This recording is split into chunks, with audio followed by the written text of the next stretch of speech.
The MP for Ranges. Thank you, Honorable Speaker. And from the onset, let me say that I support the committee's recommendation that we reject this Senate proposal. And the reason, Honorable Speaker, is that we are all alive to the fact that the reason why there was a reduction on the budget was because there was the fall of the finance bill. And then, Honorable Speaker, it is time the counties re-engineered mechanisms to raise own source revenue because obviously this country, we have every reason to consider ways of reducing our expenditure other than every time imagining that we will have a big budget that we cannot foot by ourselves. Honorable Speaker, counties are supposed to be agents of greater development. But what we have seen in the counties nowadays is that every story of pending bills is almost domiciled at the counties. And the wages are ballooning every time because of staff that are politically assimilated into the county government. Where we have huge wage bills is at the counties. And instead of the county government reducing on the wage bill, most of them now have accommodated so many people, and for that reason, they want an increase on the revenue that they are being given by the national government. So I am thinking that this House, in its wisdom, and as per the recommendation by the Budget Committee, reduced the budget from 400 billion to 380 as a way of trying to live within our means. But it seems our colleagues in the Senate do not clearly understand that. So, Honorable Speaker, I wish to support the committee, the Budget Committee, in the recommendation to reject the proposal from the Senate. Thank you, Honorable Speaker. The Honorable Member of Parliament for Ndebes, followed by the Honorable MP for Rangwe. What is your name there then, if you have spoken? Honorable Gogo Lillian, Doctor. Thank you very much, Honorable Speaker, my senior, and thank you for giving me this opportunity to put the voice of Rangwe people to the idea that we reject and accept the committee recommendations. We reject what proposals were made for amendment by the Senate, but at the same time, we accept what the committee has done. More often than not, Honorable Speaker, people don't realize that the committee does a lot of work, Honorable Speaker. And what goes into the committee is well researched, Honorable Speaker. It is well thought of, well balanced, and well measured, Honorable Speaker. And I want to take up to what the majority leader said, Honorable Speaker, and what the Budget Committee Chairman said, Honorable Speaker, that there were reductions on the expectations of what was going to be collected, Honorable Speaker. And when Finance Bill 2024 was rejected, Honorable Speaker, we had to move as a country, Honorable Speaker. We had to move as a country, and where there was need for adjustment, Honorable Speaker, this adjustment had to be done. This adjustment had to be done, and it was brought in the House, and the House passed it, Honorable Speaker. And it is in the same manner that we want to urge our brothers and sisters who are managing the devolved systems, Honorable Speaker, that they must adjust, Honorable Speaker. I want to thank the governors who are doing well, Honorable Speaker. The main intention of leadership at any one given time is service delivery to the people. And there are governors who are doing quite a good job on the ground, Honorable Speaker. If I speak of my own governor, the governor of Homa Bay, the Honorable Dr. Gladys Atieno Nyasuna Wanga, she is doing a good job. And she's going out of her way to source funds, to collect money, so that she can meet her programs. So I only want to urge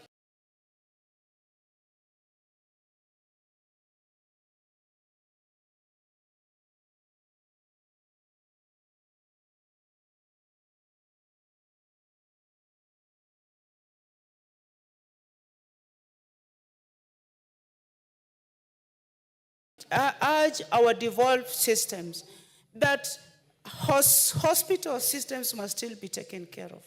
Water must still be taken care of. We must involve our people in increasing security food of this country, Honorable Speaker. And this can only be done at a devolved level because these are devolved functions. I want to thank my own governor because for the first time in Homa Bay County, I have seen almost literally all village schools get ECD classrooms. We need 2, but they have gone out of their way. The governor has gone out of her way to at least give each school or one school in the neighborhood an ECD classroom. And this is work that has been ongoing, whether there are limitations in funds or not. So, Honorable Speaker, when we have limited resources, we have to live as such. We also have, Honorable Speaker, to live within our means, Honorable Speaker. It is difficult, I know, for the citizenry. It is very difficult for persons who have to really wake up and hustle and get money.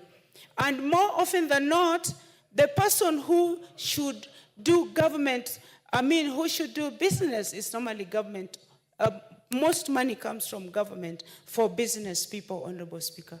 So when government is not able to raise resources, it is very, very difficult for them outside there. But I want to thank the efforts the government is making. That for the first time, Honorable Speaker, even yesterday, there was a decrement, there was a decrease. They tried to lower down the fuel prices, Honorable Speaker. It means there is goodwill. So where the national government is able to do something, Honorable Speaker, they are making an effort. And therefore, I also want to request our devolved counterparts that they should renovate main means of getting money locally, but at the same time, prioritize, Honorable Speaker, their areas that they want to devolve, that they want to function on with the limited resources. But they should not forget the healthcare system, and they should also not forget, Honorable Speaker, water, because these are very, very necessary items for the citizenry development. I thank you for the opportunity, and I thank you again. Thank you very much. The Honorable Esther Passaris. Thank you, Mr. Speaker, for giving me the opportunity to contribute to the motion, consideration of Senate amendments to the Division of Revenue Amendment Bill, National Assembly Bill number 38 of 2024, brought by the Chairperson of Budget and Appropriation Committee. Mr. Speaker, when our party leader and hopefully the incoming chair of the AUC coined devolution, he had this notion that every part of Kenya should feel that they are in Kenya. There were times that there were people that used to say, when they're coming from Northeastern, we're going to Kenya. We're going, because they were so neglected. So devolution has seen money going to almost every part of this country. But the thing is, the results, we've seen a lot of very wealthy people coming out from the county governments, but we have not seen equal results in terms of the populace. We've not seen a growing middle class. We've not seen infrastructure being put to support the people of this country. So for me, when the Senate comes here and asks for, their rightful share, right? Their rightful share can only be given if the country is doing very well financially. And we know right now, with what happened with the 2024 finance bill, we do not have the amount of revenue that we need. And the vision of the president to ensure that this country becomes debt-free actually is one of the best ways to ensure that we end up with more money going to devolution, right? Because once we remove the debt and we reduce the debt, we save 1 trillion. 1 trillion can go into doing so much for this country. Now, when you're looking for 20 billion, for me, I feel you can find 20 billion just by the Senate doing its job, by making sure that the efficiency of the counties is high in terms of revenue collection. There's a lot of money being siphoned out of the county governments. And the Senate, instead of focusing on the county governments, actually is meddling its affairs into the National Assembly. I saw them recently calling Adani. That was not a Senate job. I mean, they're actually just creating drama. I think they're really actually not focusing on the job that they're mandated to do. Their job is to ensure that devolution works. And devolution is not working to the manner that it needs to work. If we have to give devolution a scorecard, I don't even think we can give it 50%. Why? Because we are not actually improving on revenue collection. We are not actually improving on dealing with corruption. Right now, this country is actually crippled because of the failures of devolution. Pending bills. The pending bills from one county government to another county government, it is actually becoming a shame. You've got Kenyans out there who have supplied county governments and have never been paid for the last 3 terms that have been in operation, because they're being told that, oh, we need to have a committee, we need to look at whether we owe you this money, and it's becoming really sad. Because what is happening is Kenyans are actually financing the county governments by providing them with services and then not getting paid. So the Senate has a lot of work to do. Sit down and deal with pending bills. Make sure that the county government allocates, instead of looking for the 20 billion from the national government, when you know that the national government has got programs that are going to benefit all the counties. When we come up with EPZ zones all over the country, right, every county is going to benefit. It's going to create jobs and opportunities. Instead of actually saying, you know what, we're going to up our revenue so that we actually do not strain the National Assembly, the national government, we actually give it more money. But instead, they're actually sitting pretty and saying, give us what is our rightful share. We want this money. But you want this money when you're actually dwindling in revenue collection. So I actually support the fact that the division of revenue as brought by the Senate should be rejected by the National Assembly, and the Senate should be directed to do its job. Up your revenues at the county level and provide the services needed, curb corruption, and pay the country the pending bills so that we can get this economy moving. I thank you, Mr. Speaker. The Honorable Naomi Wako, do you still want to contribute on this? Fair enough. There are not being any other interest. The chair is left with no option but to put the question, and I can't put the question because I have to defer this to another day. Where is the mover? Oh, yes.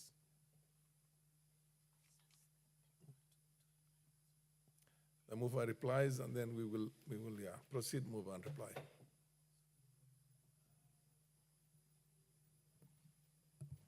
Thank you, Honorable Speaker. I think from the onset, I would like to appreciate all the members who have contributed to this very important motion, including my chair, Honorable Dindi Nyoro. And therefore, Honorable Speaker, I think listening to members who have made contributions to this motion, it is very clear that we are sending a message to the senators that the collapse of the finance bill is what occasioned the shortage that we are suffering. And this is not just about, it is not only the county government that are bearing the burden. It is the whole country that's bearing the burden of the shortage that arose as a result of the withdrawal of the finance bill. So when we are talking about each department, ministry, agency, we are aware that all MDS had to cut their budgets. They had to sit down and rearrange their budgets so that we're able to accommodate the little revenues, because the anticipated revenue collection of 346 was not tenable. So now we had to adjust, all of us needed to adjust. And therefore, for county governments, the request is that you drop down from the 400 that we had agreed, 400 billion, to 380. It's very reasonable because all other departments have dropped down from there because of lack of sufficient revenues. Secondly, members have also raised concerns with respect to accountability. When you are pushing for more funds, how accountable are you? Members have spoken to the aspects of efficiency. There are so many loopholes. How are you managing the few resources that are being allocated to county governments? How are you dealing with the issues of corruption in the counties? How efficient are you in administering the few resources that you have?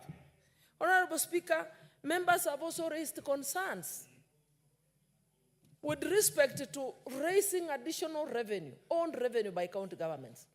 And we have commended county governments that have made tremendous improvements in terms of revenue collection, like Homa Bay County. So whereas they are pushing for additional funds, we are saying for now, because this is an extraordinary year where we've had to go through very difficult times, and difficult times call for difficult decisions, that we have to live within our means. Kenyans have spoken. We cannot add more taxes.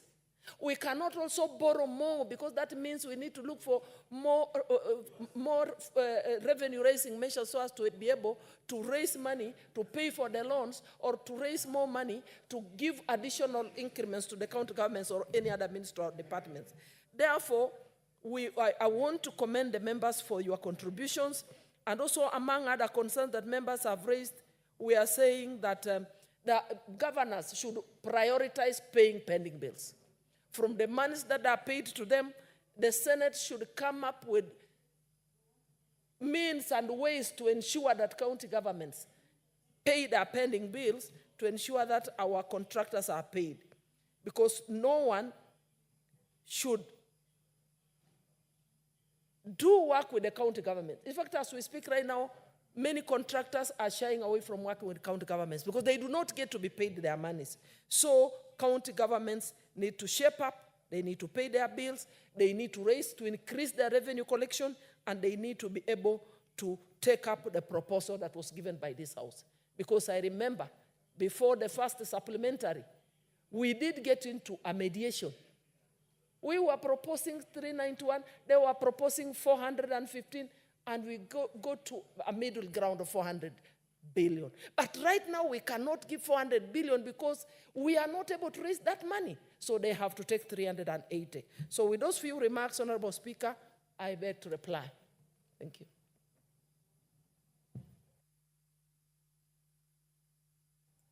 Honorable members, the question on this matter will be put at another appropriate time, and Chair directs that this be put on the order paper sometimes in the future. Next order, I have to do some bit of a rearrangement again. I intended initially, as the initial in the arrangement, to have now the Kenya National Library Service Bill, and I don't see the chair of that committee so that we can continue the resumption of that debate. So we will defer this to another date. I direct that now we move on to, we leave order number 9 and move on to order number 11. Order number 11, yeah. Motion, consideration of Senate amendments to the Food and Feed Safety Control Coordination Bill, National Assembly Bill number 21 of 2023. Yes, Majority Leader. Majority Leader. You are supposed to move this. Yes. Thank you, Honorable Speaker. Honorable Speaker, I beg to move that the Senate amendments to the Food and Feed Safety Control Coordination Bill, the National Assembly Bill number 21 of 2023, be now considered. Honorable Speaker, I wish to thank the Departmental Committee on Agriculture and Livestock on its consideration of the Senate amendments to the Food and Feed Safety Control Coordination Bill, which was passed by the National Assembly on 23rd August 2023 and submitted to the Senate pursuant to the provisions of Standing Order number 142, the National Assembly Standing Orders. The background of this bill, Honorable Speaker, is that, as members may be aware, the principal object of this bill is to provide for the coordination of the public institutions in the control of food and feed safety, and to establish the Office of the Food Safety Controller, and to also provide for the role of county governments in food and feed safety. Honorable Speaker, the bill also seeks to ensure that there is supply of safe food and safe feed to consumers, and this being a critical function of both the national government and county government in fulfillment of consumer protection. Honorable Speaker, Clause 3 of the bill outlines its objectives as follows: to effectively coordinate the performance of the functions of the competent authorities and to enhance accountability in the implementation of official control. It is also very critical, Honorable Speaker, that food safety be assured by protecting the food supply from all types of hazards that may occur during all stages of food production. And this also includes growing, harvesting, processing, transporting, retailing, distributing, preparing, storing, and even consumption. So to this end, Honorable Speaker, all measures must be put in place to ensure that food will not cause harm to the consumer when it's prepared or eaten according to its intended use. This is central to consumer safety, public health, and that is where the Honorable Pukose comes in and is in this committee. The food security and key to facilitation of local and international trade. Clause 22 of the Senate amendment, Honorable Speaker, proposes an amendment to clause 22.2 so that one deletes or to delete the words conduct risk management that appears immediately after the words controller may, and substituting, therefore, the words advice on the appropriate risk management measures. Analysis of the said amendment to clause 22 is that the amendment proposed seeks to amend the function of the controller from conduct risk management to advise on the appropriate risk management measures. This is with regards to, to where the controller conducts a risk assessment in relation to food and feed hazards, and discovers an overlap in functions. The Agriculture Committee, Honorable Speaker, observes and agrees to the controller that the controller may not have the competence to conduct the necessary risk management. So the proposal by the Senate for the controller to advise on the appropriate risk management measures, therefore, makes sense, as the advice can be used by the relevant competent authority to mitigate the risk.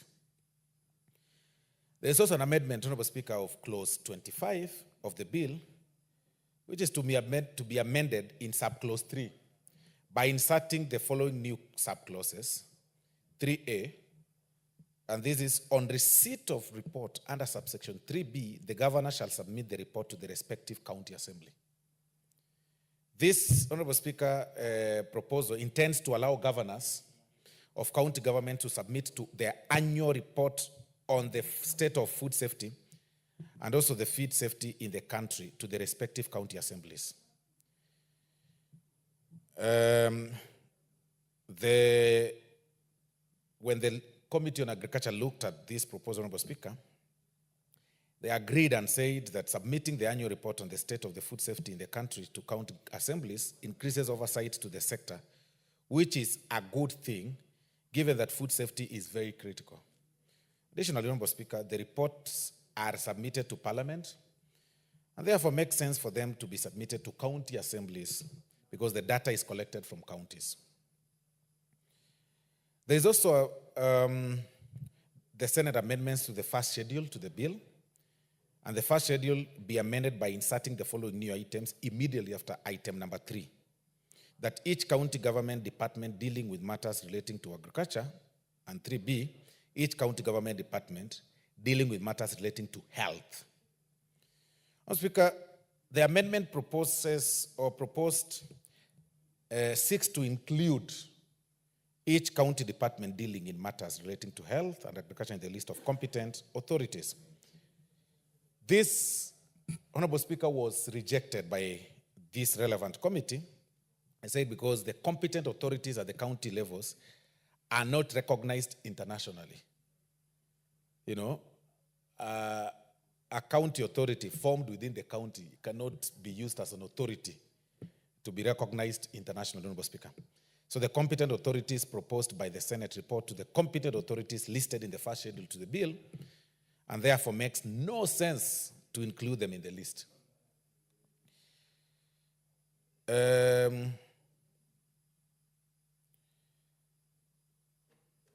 Honorable Speaker, in conclusion, Having read the Agriculture Committee's report and appreciate the observations as captured,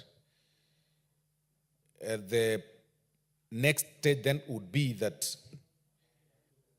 I urge the House that we agree with the Senate amendments to clause 22 and clause 25 and reject the Senate's amendment to first schedule to the bill.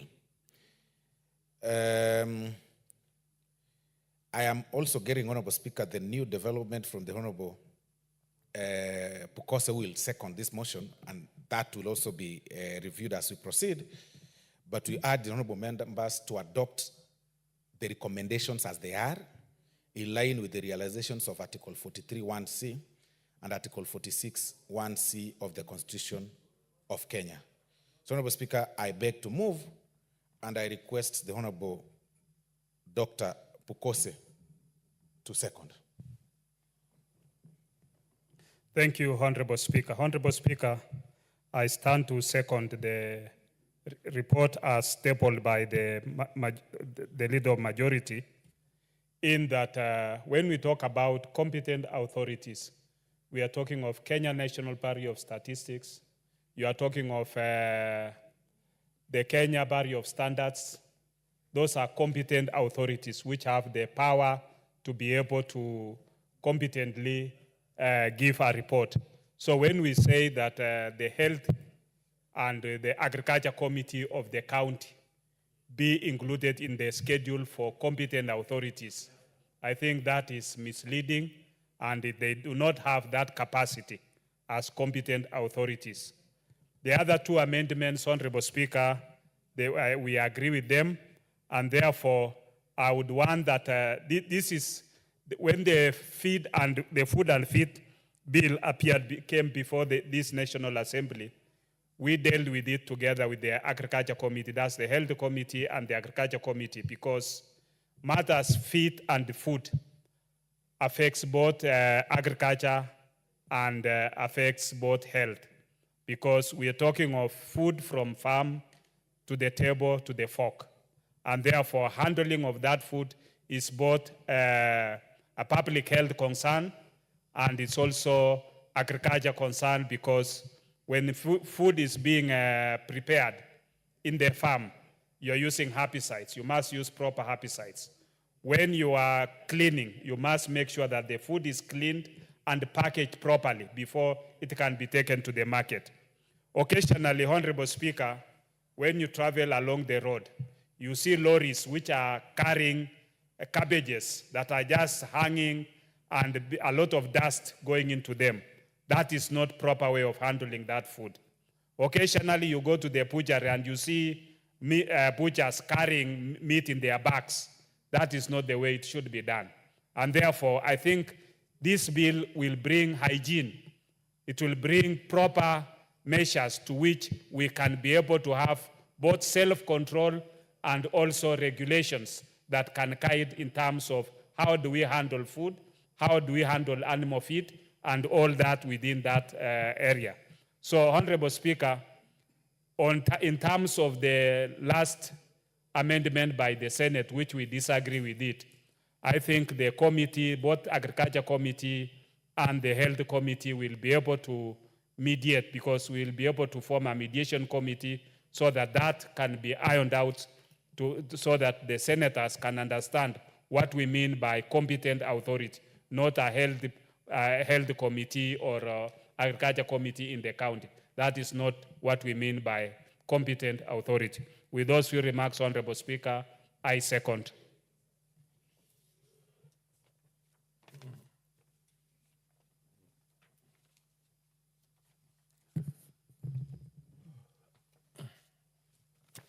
Honorable members, I now propose the question that the Senate amendment to the Food and Feed Safety Control Coordination Bill, National Assembly Bill 21 of 2023, be now considered.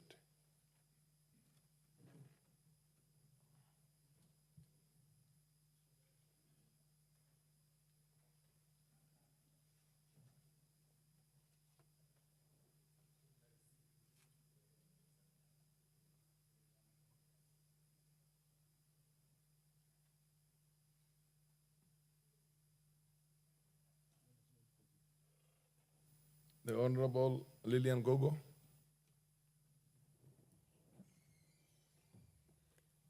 Once again, I want to thank you, Honorable Speaker, for allowing me to speak on this matter of food safety. By dint of my training, Honorable Speaker, I am a food scientist.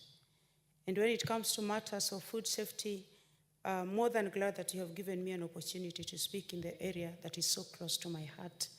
Other than representing the great people of Rangwe constituency, I was trained as a food scientist and I have a Doctor of Philosophy degree in food science. I want to rise, Honorable Speaker, to reject the proposals by the Senate. And as has already been said by the Honorable Chair for